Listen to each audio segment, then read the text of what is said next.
Assalamualaikum warahmatullahi wabarakatuh. Kembali lagi sahabat Sarung Kotak di channel Sarung Kotak. Pada kesempatan kali ini, saya sedang berada di Astana Gede Kawali. Tujuannya adalah untuk menziarahi dan napaktilas perjuangan dua ulama besar yang pernah menyebarkan agama Islam di Kerajaan Galuh, yang sekarang mungkin lebih dikenal dengan Kabupaten Ciamis. Untuk Astana Gede sendiri berada di Dusun Indrayasa, Desa Kawali, Kecamatan Kawali, Kabupaten Ciamis. Kawali sendiri merupakan sebuah tempat dengan nama yang sangat melegenda. Kawali pernah tercatat sebagai pusat pemerintahan Kerajaan Galuh sejak tahun 1333 Masehi sampai dengan 1482 Masehi. Dalam sejarahnya, Kawali telah melahirkan raja-raja besar yang memerintah Tatar Sunda Galuh.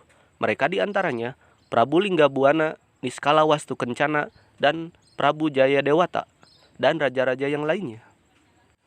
Nah, selanjutnya sahabat-sahabat, ketika tahun 1529 Masehi, Kerajaan Galuh ini tunduk pada Kesultanan Cirebon di bawah Syarif Hidayatullah atau yang terkenal dengan Sunan Gunung Jati. Selanjutnya, Sunan Gunung Jati menempatkan dalam Dungkut anak Prabu Langlang Buana, Raja Kuningan, menggantikan Prabu Jayaningrat, penguasa terakhir Kerajaan Galuh Kawali, untuk memerintah dan menyebarkan agama Islam di Kawali.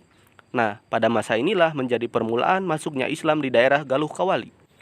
Nah, inilah sahabat-sahabat suasana di depan gerbang Astana Gede Kawali.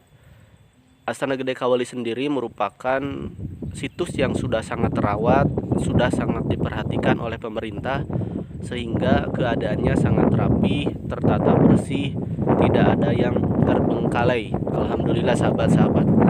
Selanjutnya sahabat-sahabat, setelah Kerajaan Galuh Kawali ini dikuasai oleh Kesultanan Cirebon, dan penyebaran agama Islam memberikan perubahan cukup besar pada kondisi dan situasi wilayah serta penduduk Kawali.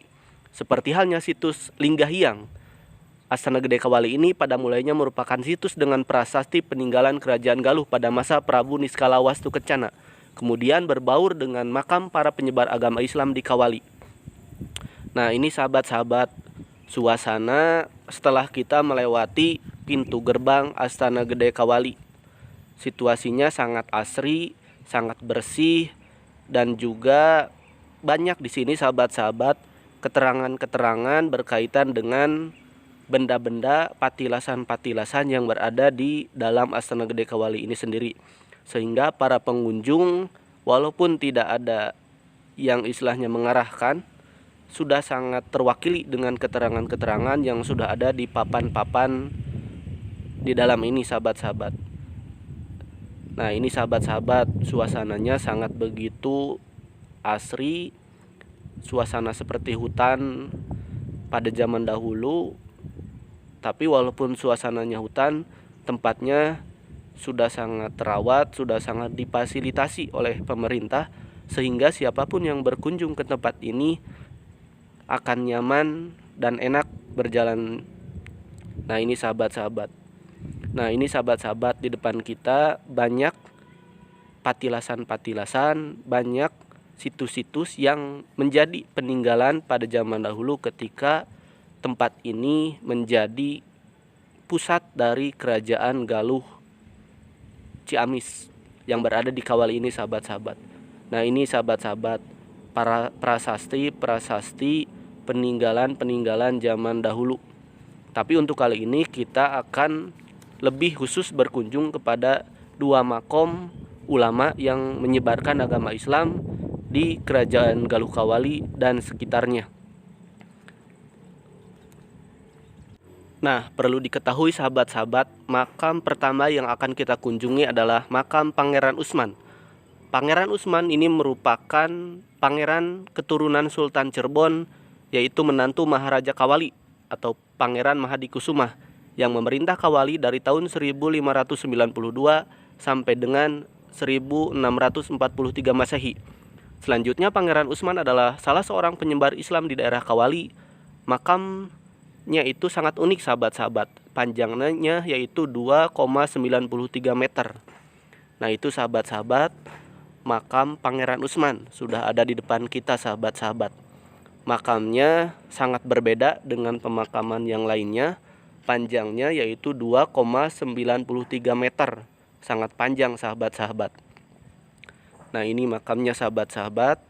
makam dari Pangeran Utsman, salah satu ulama pangeran penyebar agama Islam di Kerajaan Galuh Kawali, sahabat-sahabat. Nah, pentingnya kita berziarah adalah untuk meneladani dan mempelajari bahwa kita bisa seperti hari ini adalah karena ada perjuangan orang-orang terdahulu yang menyebarkan agama Islam dari awal, sahabat-sahabat. Makanya kita harus berziarah, bertabaruk, dan merenungi bahwa kita bisa seperti sekarang adalah karena perjuangan para pahlawan dahulu, pahlawan agama, pahlawan negara, sahabat-sahabat. Makanya kita harus banyak bersyukur dengan cara banyak-banyak melakukan kebaikan. Nah, selanjutnya sahabat-sahabat, makam lainnya adalah makam Adipati Singacala. Nah, ini terletak di bagian atas Punden Berundak. Adipati Singacala menjadi Bupati Kawali pada tahun 1643 sampai dengan 1718 Masehi. Beliau juga salah satu tokoh penyebar Islam di Kawali. Adipati Singacala adalah cicit Pangeran Bangsit atau Mas Palembang, ayah Maharaja Kawali. Beliau menikah dengan Nyi Anjung Sari, putri dari Pangeran Utsman. Nyi Anjung Sari pun dimakamkan di situs Astana Gede. Selanjutnya, setelah Adipati Singacala wafat pada tahun 1718 Masehi, pemerintahan dan penyebaran Islam kemudian dilanjutkan oleh Dalam Satya Meta atau Darwa Mulan pada tahun 1718 sampai dengan 1745 Masehi. Beliau adalah anak daripada Adipati Singacala. Nah, ini sahabat-sahabat pemakamannya. Terima kasih sahabat-sahabat atas perhatiannya. Jangan lupa like dan subscribe ya channel Sarung Kotak. Wassalamualaikum warahmatullahi wabarakatuh.